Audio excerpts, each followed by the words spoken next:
Well, we're here tonight to honor Gus Yaki, who dedicated his whole life to taking people on trips around the world to appreciate nature. Thank you, Gus, for taking me on this 30,000-mile naturalist journey around North America looking for the wild. You know, Gus described himself as just a little boy who loved birds. Well, in contrast to Gus, my interest in birds began as an adult. Dramatically, unbelievably, by chance. After 2 years traveling around the world, I was picked up in a restaurant in Vancouver by a tall, handsome UBC student, Lyn Hancock, and invited out on a date. Sorry, this is my last weekend in Canada, and I am here to catch a boat home to teach in Western Australia. And I added a bit cockily, I have been invited to fly to the west coast of Vancouver Island in a private float plane to a private island. I can beat that, says this brash young man. Come to my private island in my private float plane and count bald eagles. Well, at that time, I confess I didn't know an eaglet from an egret, an eagle from an egret, but it sounded like the last exciting thing I would be doing in my life. So we ferried to Vancouver Island, God's country he called it, and then flew in his tiny two-seater float plane to the islands of Barkly Sound. My job was to count eagles and to mark their nests on a map. And I'm going to read you a couple of paragraphs from There's a Seal in My Sleeping Bag, my first book. The constant change of focus between the horizon and the map on my knees, as well as the turbulent air conditions, were doing dreadful things to my stomach. And then, at a particularly bumpy moment, I couldn't believe my ears. Over the roar of the engine, David was saying, "You are the first girl I've taken up in this plane who didn't get sick. You Aussie girls are tough. Marry me." A couple of weeks later in Australia, I did. And my first wedding present, delivered to the church during the ceremony, was a live Australian wedge-tailed eagle. My interest in birds had begun. Back in Canada, I got my first orphaned wild animal. And it was Sam, a fur seal born on the Pribilof Islands, but stranded on Vancouver Island during the fur seal's annual migration south from Alaska to California. And it was this, my first book, There's a Seal in My Sleeping Bag, that interested Gus to invite me on his nature trips. So it's not just about fur seals, but it's about eagles and seabirds as well. Now, I had met Gus Yaki at Bathurst Inlet in the Northwest Territories, a prime birding spot, by the way, if you want to go there, but also the home of the last Inuit to live in the traditional way. Gus asked me to join him on his trip around wild America. It's for fishing as well as for birders, but go if you can. And in 1983, I was to reenact Roger Tory Peterson and James Fisher's trip that happened 30 years before in 1953. And they wrote a book called Wild America. And here is, hopefully, a photo of Roger Tory Peterson on the left and James Fisher on the right from their book, Wild America. Now, here's the route. We went from Newfoundland in Canada to the Pribilof Islands in Alaska. Follow the orange line. And I'm going to read the first part of chapter 1 of that book. We are in Cape St. Mary's on the right hand of the map, in Newfoundland. And dearly beloved, as we are gathered together in the bus, Gus intoned facetiously from the wheel of his rented van as we left St. John's and turned southwest across the Avalon Peninsula, let's start reading Wild America. Although we'd all read and reread Peterson and Fisher's book before, we were to read it again daily on the trip. April the 12th. The first day of our expedition. Set the routine for the next 100 days. Bird walk before breakfast. Read what Peterson and Fisher did on the same day, 30 years before.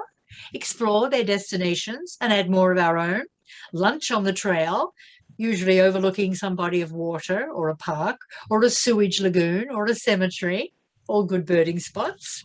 Dinner and check in to a motel on the edge of town at night, again preferably in some birdie area. reread Peterson and Fisher at night to compare and contrast our experiences, birdwalk again at midnight, well, for dedicated types like Gus Yaki and a girl from Australia called Tess Clute and Miss Smith. And then we started at Cape St. Mary's. We stepped into another world. You hear them long before you see them. An incredible din of cries and whines, croaks and squawks, growls and gargles. It's like a symphony, said Tess, an undercurrent of guttural roars for bass tones, and above those the screams for tenor tones. And then the wind shifts. You round a bend in the headland or drop behind a hill, and the din stops abruptly, like a radio shut off. Only the sound of the surf crashing far below remains. You see them long before you recognize them. Blizzards of birds, wheeling, whirring in the air, rafts of dark shapes bobbing, clogging the waters offshore. And then the mist lifts, and you get a quick glimpse of the stack, a giant rock chimney severed from the land by a narrow chasm covered with gleaming white pearls. And then the pearls lift from the cluster and become snowflakes, and you know that you're seeing a veil of northern gannets, large pelican-like birds that set up their summer homes each year at Cape St. Mary's, Newfoundland's largest gannet colony. And while Gus leaned dizzily over the cliff edge, counting the numbers and the species, the rest of us remained amazed by the amazing spectacle on the stack. Thousands of gannets in their most spectacular plumage, gleaming white except for jet black wingtips, saffron-washed heads, and blue-tinged eyes. Some of the gannets were sky-pointing, stretching their necks and pointing their bills to the sky. Gus said, "That means one's about to take off, so he wants to tell those around him, 'Don't jab me as I go.' But it can also mean that his mate is nearby, and he's sky-pointing to signal, 'Hi, honey, I'm here.'" The most spectacular gannet display is its dizzying plunge dive into the sea to feed. 6 feet of white wings fold, and the gannet turns into a torpedo, cleaving the water's surface to toss spray 10 feet high. As one plummeted into the ocean, Gus explained that air cells between its skin and the muscles of its neck and the shoulders inflate to cushion the impact, and its bill clamps shut. A solitary murre sat atop a boulder in the middle of the gannet stack, but the gannets appeared unperturbed. The murres stood on the cliff ledges, like books in bookcases, hundreds of feet high. In line, facing the cliff, with white breasts, black backs, and 2 white wing borders like buttons on their tail feathers, you know what the murres remind me of? Men in tuxedos lined up at a urinal. About 20 miles from,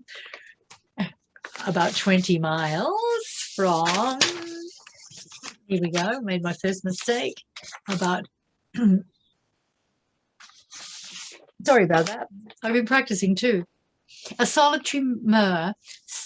About 20 miles from Cape St. Mary's are the islands of the Witless Bay Seabird Sanctuary, and these islands have the largest concentrations of seabirds in eastern North America, and the largest breeding concentrations of the parrot-like Atlantic puffin. It was a new puffin for me because I'm more used to the orange-beaked Pacific puffin. "Keep your eyes open for your first American bird," said Gus as we entered the United States. "Larus marinus," said Tess gleefully. "Great black-backed gull." We drove to the Atlantic Ocean to look for migrant birds. They were there en masse, and I understood why they had landed after we got out of the van and felt the brute force of the Atlantic Ocean. I wanted to feel what the birds felt as they were buffeted through the wind and the waves. The sand blasted my face, and I had to push the wind away as if it were a wall. But I reveled in the wildness that was this day in wild America. Now, my bird thrill for the day of arrival was a black skimmer. Skimmers get their name from their habit of flying low over the water, cleaving their knife-like lower mandible through the water to skim off fish. They're the only bird whose upper beak is 1/3 shorter than their lower one. They make short barking sounds too, something like a puppy. But I find color is their most fascinating feature. Their bright red beak, tipped black at the end, and their black head cut off at the eye line by white. Skimmers look as if they have no eyes. I sat next to Gus in the van as we drove through New York. Like me, Gus hates cities. Ironically, New Yorkers have only to stay in New York to see the vast majority of North American birds, and Central Park here is one such pocket of wildness in the cities. Nearby, Jamaica Bay National Wildlife Refuge at the entrance to New York Harbor is another. And here we pass a thick pole topped by a platform, one of two man-made nesting sites for ospreys. So now we're going to drive inland to the Appalachians. And it was Wildflower Weekend. Tess and I sang "On Top of Old Smoky." I better not sing that because I can't sing. On the Great Smoky Mountains National Park. This was the trail of the big trees so loved by Fisher. More than 20 different trees in the Smokies have all set all-time records for their size and their growth. There's the Canada hemlock, the silver bell, the red spruce, the yellow buckeye, the mountain ash. But accustomed to the coastal forests of BC, the California redwoods, and especially the West Australian hardwoods, where I used to live, I was not as impressed as perhaps I might have been. Still, some of these trees on the trail were hard to hug. We got yes, pretty wide trees, hard to hug. It is the woodland wildflowers that have center stage in early spring. And Gus described the details of dozens of plants. He knew the plants as well as the birds. Skunk cabbage is a good sign that spring has arrived. And Easter lilies, the name and the color says it all. It was in Florida, on the way from Miami to the Everglades, that one of our group, Emily, sponsored Gus in a birdathon to raise money for the Long Point Bird Observatory on Lake Erie in Canada. At the end of a 24-hour period, Gus had sighted 82 species, but he didn't stop calling out their names. It was almost dusk, but with the rest of the Everglades calling. Just a second. I'm going to interrupt you for a second and remind people to please mute themselves. We're hearing somebody talking. Okay, carry on. Sorry. So we're at the Everglades National Park, and at the end of the 24-hour period, Gus had sighted 82 species, but he didn't stop calling out their names. It was almost dusk, but with the rest of the Everglades waiting, he had no intention of stopping bird watching just because the birdathon had finished. During the days and nights of driving, it was certainly productive to keep our eyes on the road. An alligator was easy, but then Gus got excited. Hey, there's a soft-shelled turtle on the road. I've never seen one out of the water before. Now, it's easy to see pelicans. They come to see you, especially if you have fish. Pelicans are easy, birds not quite. My favorite bird down there was the tricolored heron. You can see why. They used to call it the Louisiana heron. And it was the crown of Gus's birdathon day. That was his favorite. And then to Florida. And my highlight in Florida was to fly to Fort Jefferson and the islands of the dry tortugas in the Gulf of Mexico. It took the boys, that's Peterson and Fisher, 6 hours by boat to get to the dry tortugas. We went by Cessna float plane in 35 minutes. I'm Russ, said the pilot with a smile and a hearty handshake, and this is my Russ's goose. We'll all do a bit of sightseeing on the way to the Tortugas. And the Tortugas are one of the most isolated and overlooked spots in the United States. Florida Keys is the only place in the United States where the magnificent frigate bird nests. So I hope you go to the dry Tortugas. The sea below seems so shallow that we could have waded to the dry Tortugas instead of flying there.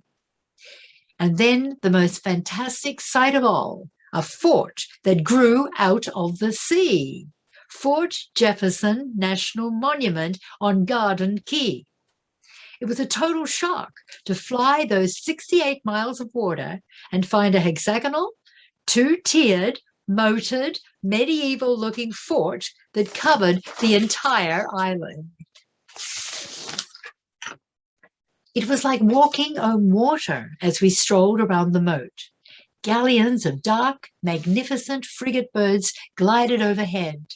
Arthur Cleveland Bent, who wrote the classic Life Histories of North American Birds, said that words are powerless to describe the flight of this wondrous airplane. He said, "The most marvelous and most perfect flying machine that has ever been produced." I nearly fell into the lagoon looking upwards in the attempt to look at it and photograph it. Lyn, not yet, not yet. I could bear it no longer. Oh, the most famous occupants nesting on Bush Key are the sooty terns and the brown noddy tern. The din of terns erupting in black clouds from the colony, skimming the surface of the lagoon for minnows, or just hanging in the air above their nests, was deafening and all-encompassing. But I could bear it no longer. The limpid green waters of the lagoon below had been beckoning me relentlessly, and Russ would soon be readying the plane for our return to the mainland. So leaving the others huddling around Gus's telescope, I sneaked away for a swim. I wanted to feel wild America as well as see it.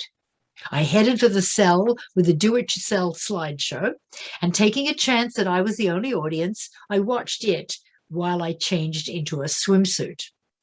Oh, that tropical water encasing my sunburn as I floated beside the seawall. But a bright yellow palm warbler flitted between the cracks, and swallows dipped beside me. Gus, you'd be pleased. Lyn, wake up. You're in panther country. Tess poked me. At that magic word, I shot upright. Panthers? Where? I yelled, grabbing my cameras and reaching for the door of the van. Gus, with an automatic glance behind, lurched to a stop, and I took a picture, not of panthers, but of the new signs that had just been erected on the Tamiama Trail, warning motorists to watch out for them. My companions were far less interested in panthers than I was. Gus and Tess got out of the van, though, and they took pictures of me standing by a painted panther, probably the closest I would ever get in Florida to the real thing.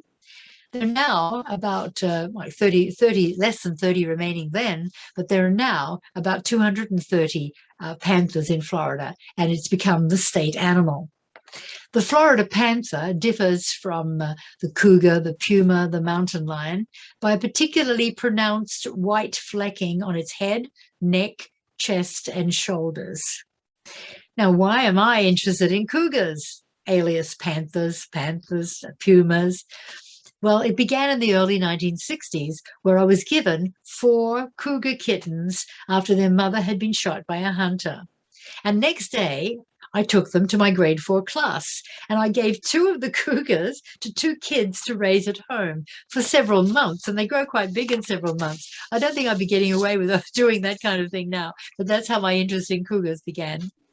I kept the 4th member of the 4 because it called it Tom. It was blind from birth, born blind. And I wrote a book called Love Affair with a Cougar. And later, I studied cougars at Simon Fraser University, and I did graduate studies of cougars in the wild. So cougars are important to me as well as birds. Now, we're in Louisiana, and Gus is saying Louisiana has more marshland than all of the other 49 states combined. And we're driving along the Mississippi River. Like the coast of Texas, it's one of America's best birding areas. It's right in the middle of the Mississippi Flyway and on the edge of the Central Flyway, so it attracts wintering birds as well as spring and fall migrants. It also gets some western species that move eastward along the coast. And the birds that you should expect to see breeding in these marshes, Rallus limicola, Rallus elegans, Rallus longirostris, but Caterna cops, Nova boracensis, has probably left by now for... Oh, my God, heavens, whispered Marie, a naturalist from Saskatoon who replaced Emily in New Orleans. 5 weeks of this? Does he use Latin names for plants too? I'm going to have to spend my night studying. And then with the other rails, you should see fence rails. Gus continued impassively, testing whether or not we were listening. Gus is sorely tried by us lesser mortals, but he never loses his enthusiasm for teaching or his sense of humor. Good for you, Gus. Our destination was Avery Island, the home of Tabasco sauce, and the McElhenney family, who manufactures the sauce. I had been corresponding with one member of the McElhenney family for a number of years, ever since we had met over my orphan raccoon, who had been given to me after her mother was shot for raising her family in the attic of a home in Vancouver. And at that time, a local radio station was soliciting solutions to the problems of raccoons damaging roofs in Vancouver. And the winner suggested fending them off by painting all the roofs of the houses in Vancouver with Tabasco sauce. So I thought that was a good name for my raccoon. So that's how Tabasco became the saucy raccoon. She was a celebrity. She was featured in newspapers and magazines across the country. I got a picture of Tabasco on the front page of the Vancouver Sun. And Mr. McElhenney, who owns the Tabasco sauce place in McElhenney, read about Tabasco in the Montreal paper, and he wrote to ask me, did I name my raccoon after his sauce? And I said, yes, I did. So he sent me a dozen bottles of Tabasco sauce. A little goes a long way, I can tell you. And he now has my book, Tabasco, the Saucy Raccoon, in his bookstore. That was just recently. But that was, when we were there, it was a reputation of the McElhenney family as birders and conservationists that caused Gus and us to visit Avery Island. Edward Avery McElhenney, Uncle Ned they called him, spurred American Congress to end the trade in wild bird feathers just after the turn of the century. He banded more than 200,000 birds to study their migration patterns, and he brought back the snowy egret from near extinction.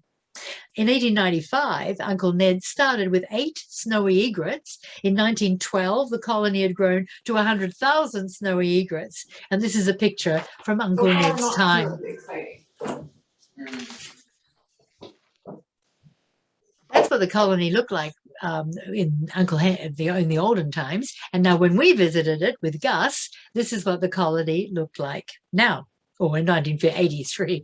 It probably looks much the same now. And we were on a tour of what's called Bird City's bamboo nesting platforms.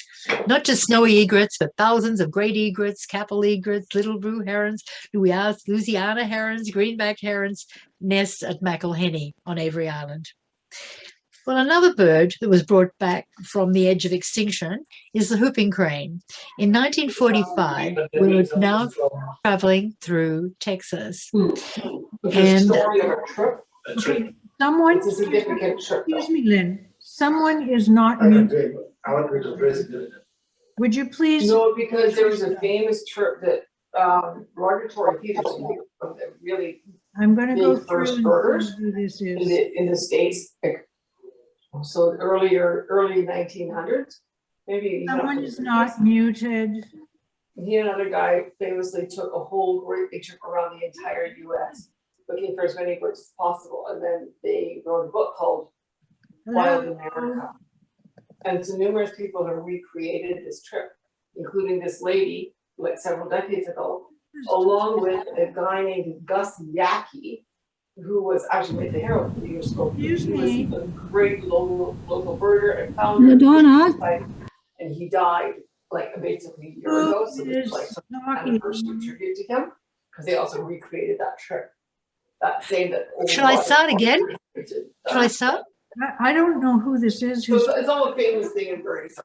And Roger Tory Peterson, he was like, well, Madonna, we can hear you. Could you please mute yourself? It really, it was whoever is talking, please stop talking. It helps like normal everyday birders get out there, figure out what they were seeing. Hi, Anne.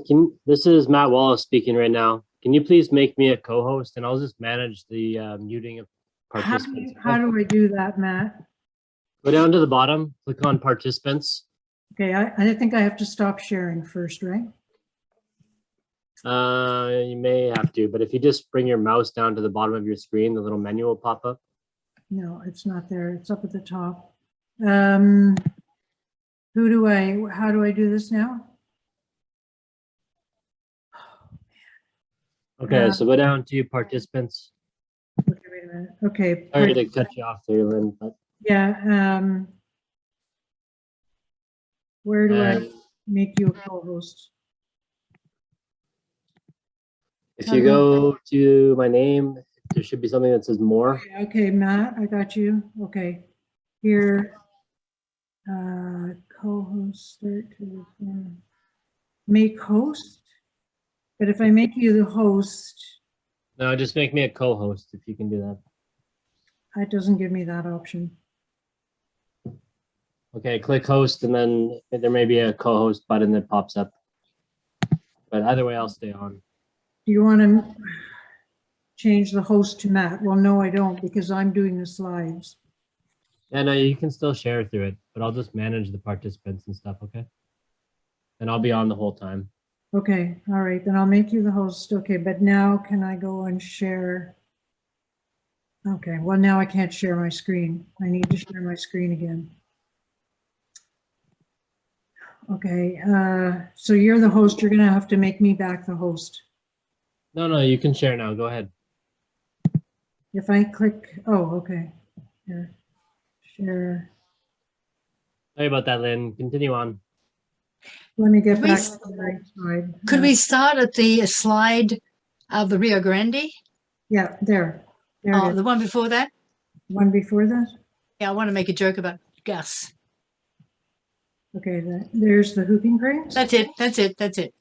Our trip with Gus didn't cross over to Mexico as it did with Peterson and Fisher, but we did bird back to the Rio Grande, the next one. Yeah. Rio Grande. Next one. That's it. Stay there. It's a great place for owls, said Gus, especially at night. And at dusk, the Parakis come out. We'll try to pick them up tonight in Rio Grande City. With a name like Paraki, which rhymes with Yaki, I looked forward to meeting the Paraki that night with Gus Yaki. We did. It was nearly invisible, but tireless Gus picked up a Paraki at midnight in his flashlight.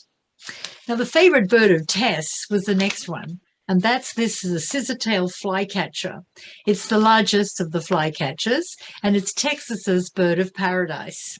Tex is a birder who came all the way from Australia to do Gus's trip, and she wrote in her journal that day, the absolute delight of the entire day, the entire trip, is the scissor-tailed flycatcher. They're exquisite, graceful, and elegant. We have nothing to match them in Australia. Well, now we're at the wildlife extravaganza at Carlsbad Caverns in New Mexico, and it begins at sunset.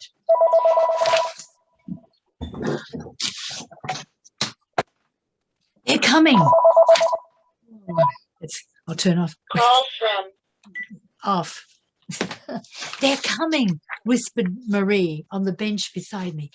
The bats are coming, echoed 1,000 people in thought and voice as a wave of excitement rippled through the crowd. Out of the chasm below poured a stream of black fragments, each like a black glove thrown up at the light. The words of D.H. Lawrence's poem filtered back from my childhood. There was an uneasy creeping in one's scalp as the bats swooped overhead, flying madly, wings like bits of umbrella.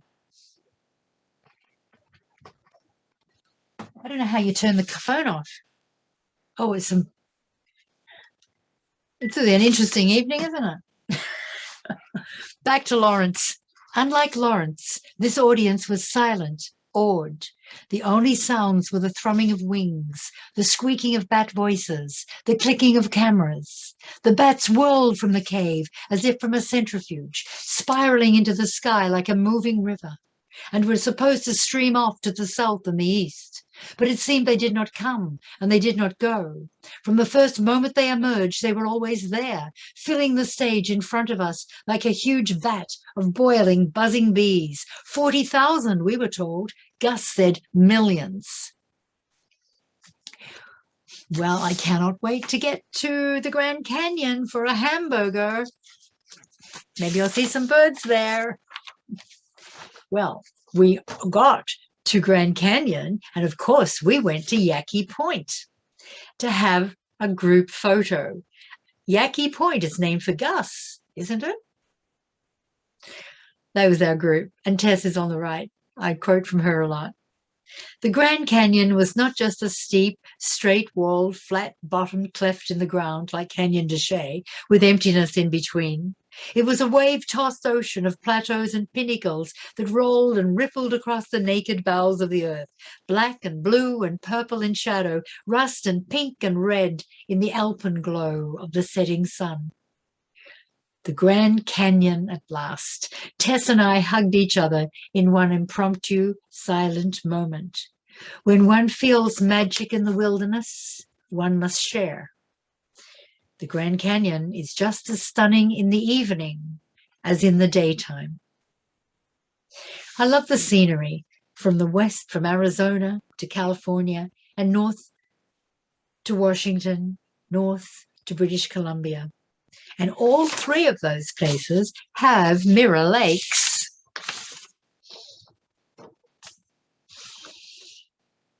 Mirror Lake in Washington.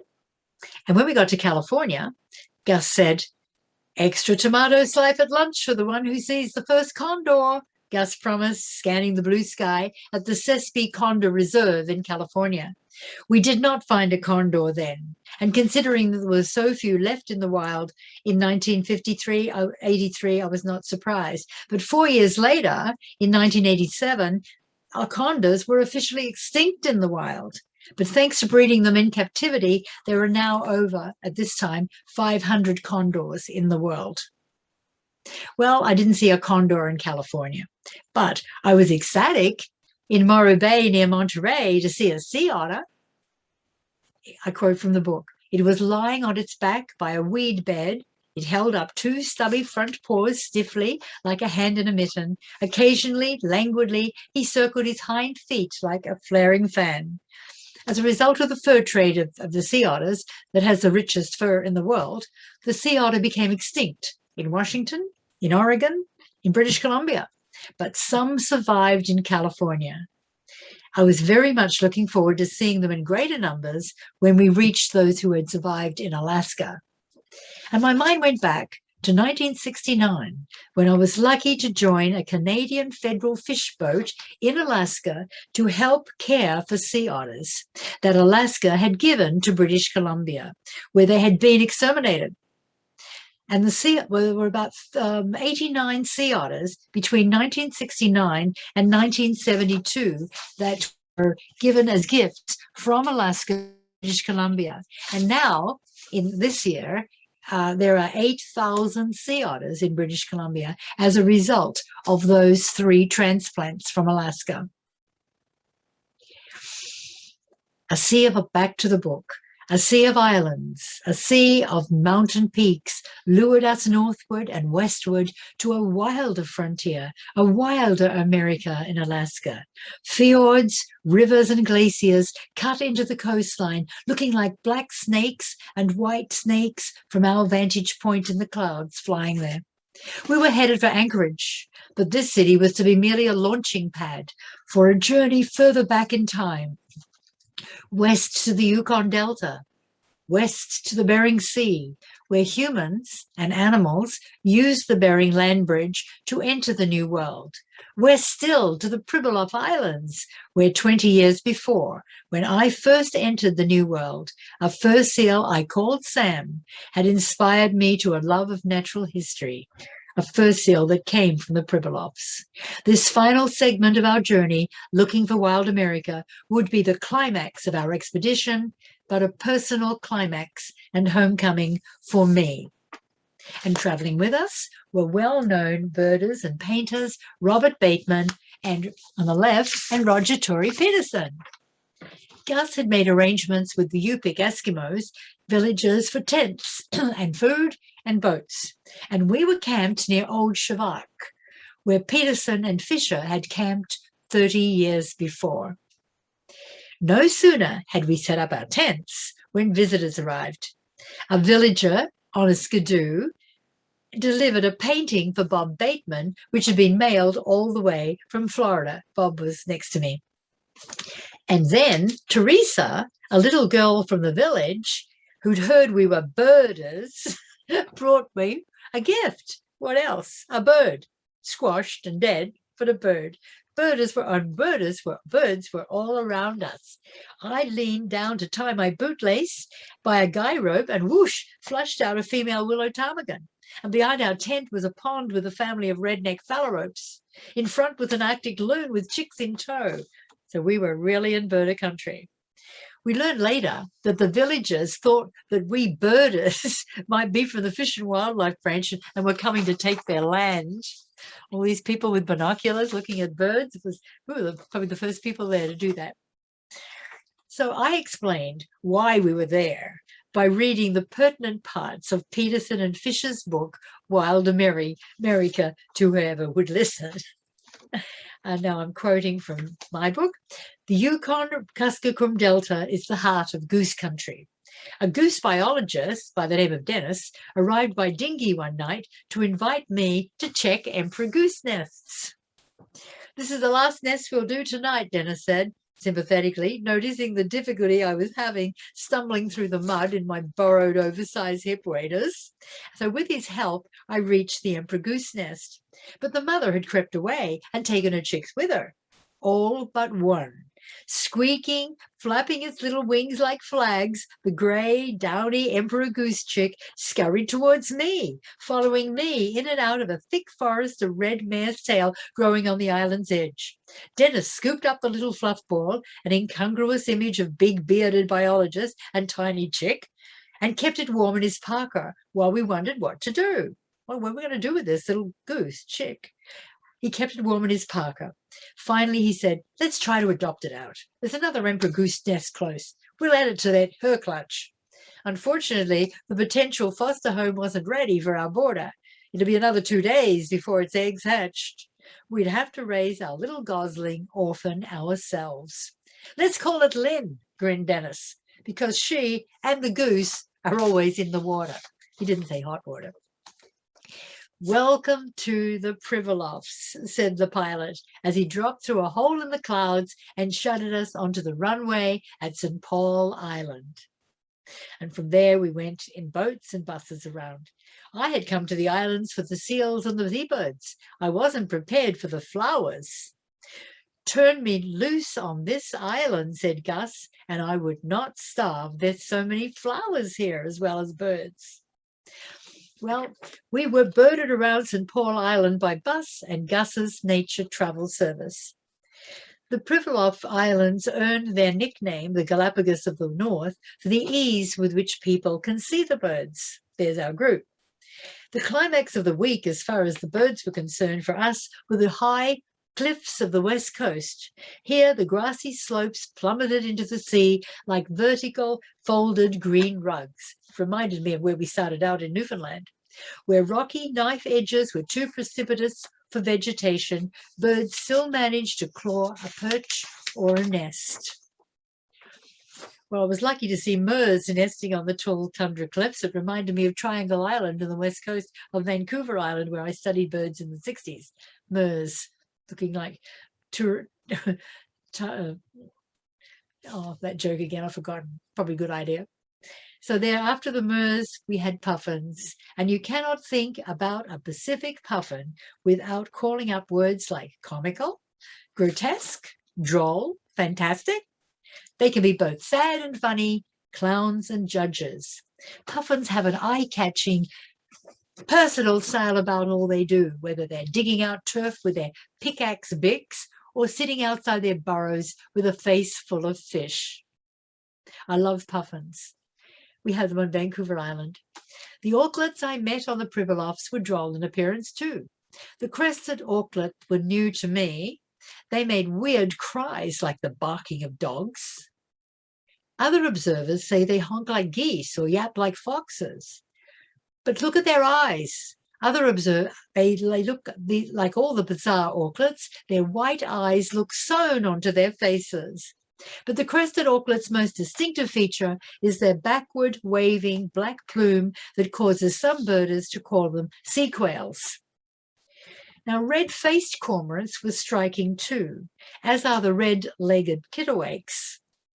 Roger was photographing them in preparation for painting them, and Fisher had said that they were designed for Kodachrome in their book, Wild America. But with my first orphan wild animal, Sam, a fur seal born on the Pribilofs, but stranded and sick at Vancouver Island during the annual fur seal migration to California, I was very eager to see the fur seal breeding colonies.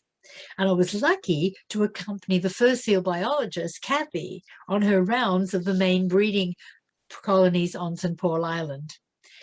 He is a bull with his harem, and it's a tough life being a bull in a fur seal colony, maintaining it for 4 to 5 months with little chance to sleep and no chance to eat, having all those wives and copulating 70 times a summer. So I really love seeing the bird colonies. Suddenly, the sea lion colonies. Suddenly, as I was watching, several dramas burst on the stage at once. This was the 13-minute highlight of my journey around wild America. The cow nearest me began to give birth. "Oh my God!" I exclaimed reverentially as I grabbed my camera. I watched in fascination as a black head masked by a white plastic-like birth sac oozed from between her back flippers.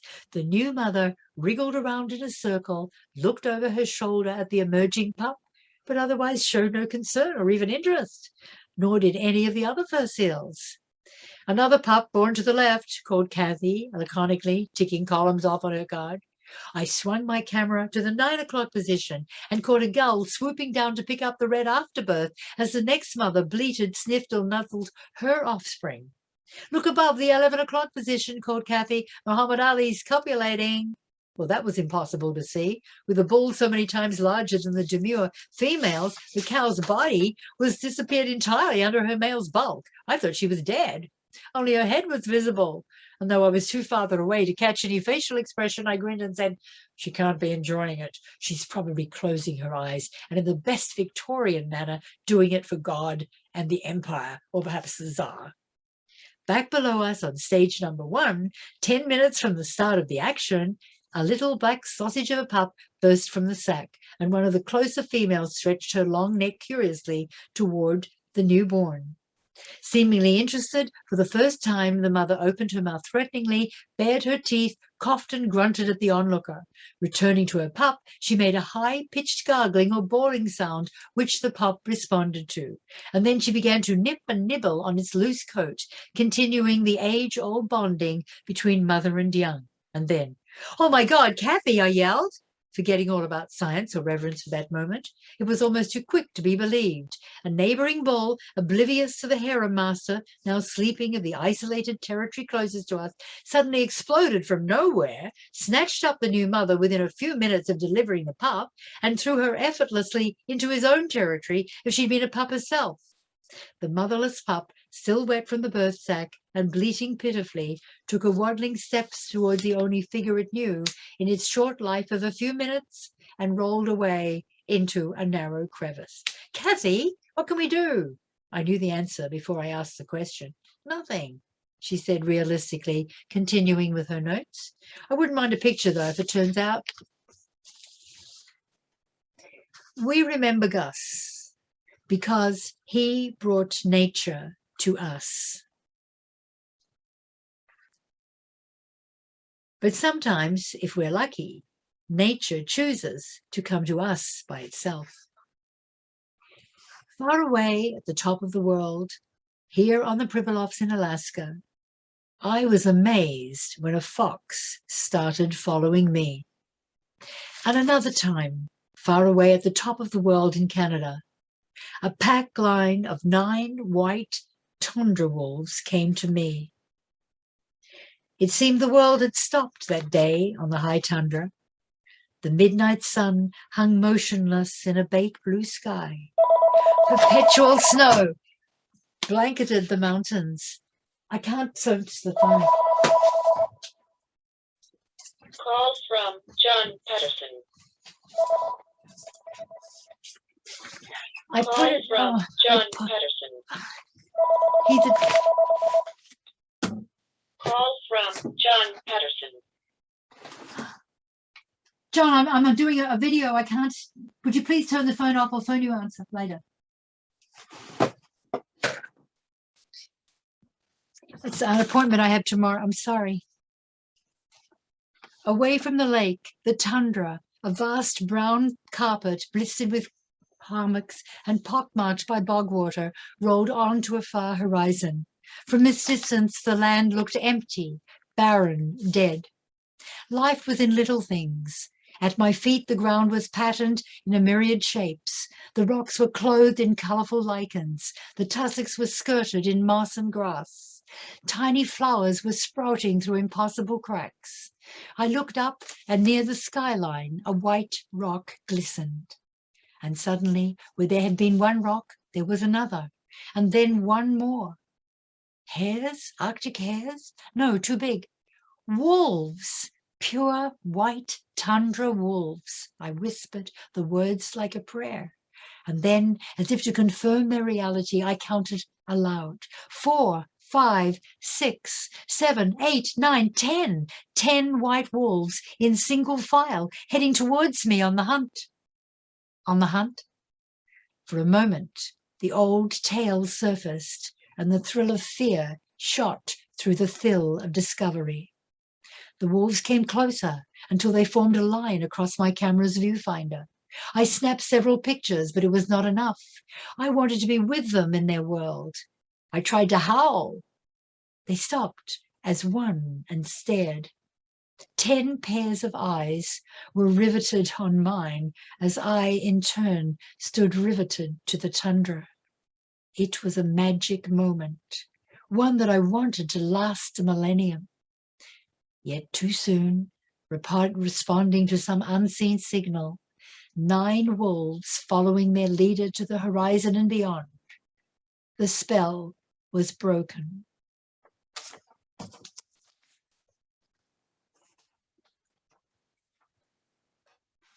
From the far north, that to my backyard in Nanos Bay. But you don't have to go to the ends of the world to find nature. You can find it in your own backyard. I started my life with nature with bald eagles on my first date on Vancouver Island. And now, towards the end of my life, bald eagles for the past 8 years have set up their nest and raised their young in my backyard. And one day, while I was sitting on my at my kitchen table, I looked through the window to see one of the parent eagles flying by, carrying branches of Scotch broom to renovate their nest. I grabbed my point-and-shoot camera. It was Halloween Day, and there was an eagle witch on her broomstick. I had another picture of eagle nest on a broomstick. Well, thank you for dedicating your entire to bringing us close to nature in all its forms, from our own backyards to the top of the world. We promise to continue your legacy of looking for the wild. Thank you.